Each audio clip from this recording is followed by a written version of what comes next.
One of the most powerful rituals you can create is to start your meetings with the fundamental of the week as the first agenda item.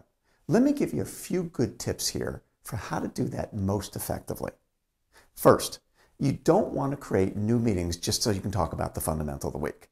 Rather, you want to leverage meetings that you're already in. That way, it doesn't take any extra time at all.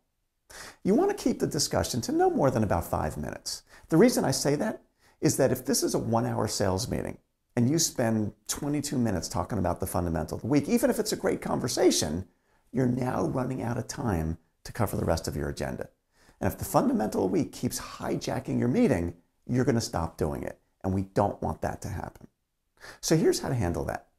I'll say something like this. I love how engaged you guys have been. This has been a fantastic discussion.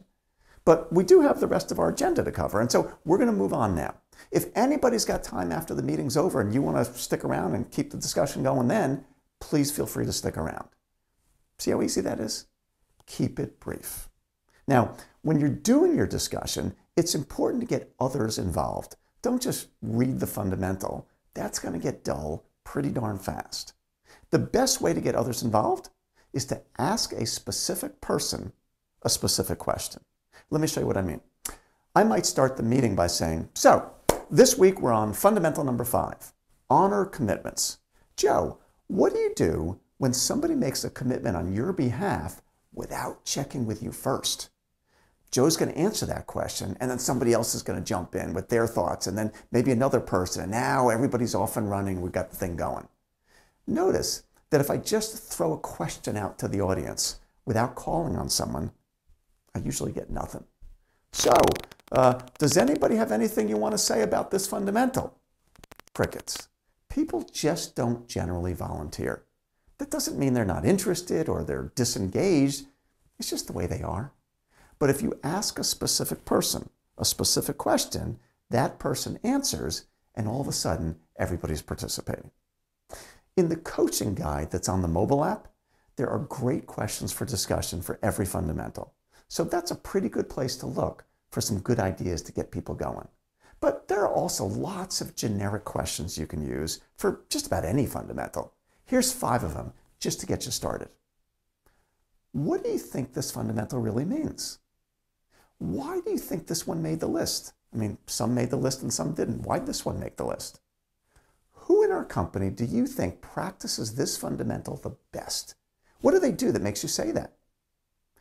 What do you find to be the most challenging thing about practicing this fundamental? Would you describe this fundamental, do you think, as one of your strengths or one of your weaknesses? And why? See what I mean? There's a saying I used to have in my first company. The quality of your answers is directly related to the quality of your questions. Ask good questions and have some fun with wherever it goes. It almost doesn't matter. It's all valuable and the impact is powerful. One question we get a lot is, so what if I'm in a lot of meetings in a day? Do I do this in every single one of them? The answer is that you want to establish a guideline that's easy for people to understand and remember. Here are 2 simple ways that you can use. These are things that we do in our clients and our company. In our company, we say that if 3 or more of us are together, we call that a meeting and we start with the fundamental of the week. If it's just 2 of us, we don't. Some companies do it this way. They'll say, any regularly scheduled meeting, we start with our fundamental of the week. So if this is your regular sales meeting or department meeting, we do. But if it's just a few of us getting together ad hoc to talk about some client issue, we don't. Again, just decide on a rule that makes sense for you and then make sure that everybody's clear about it. Hopefully these tips can help you to integrate this ritual into your daily and weekly practice. It's one of the most powerful ones you can do.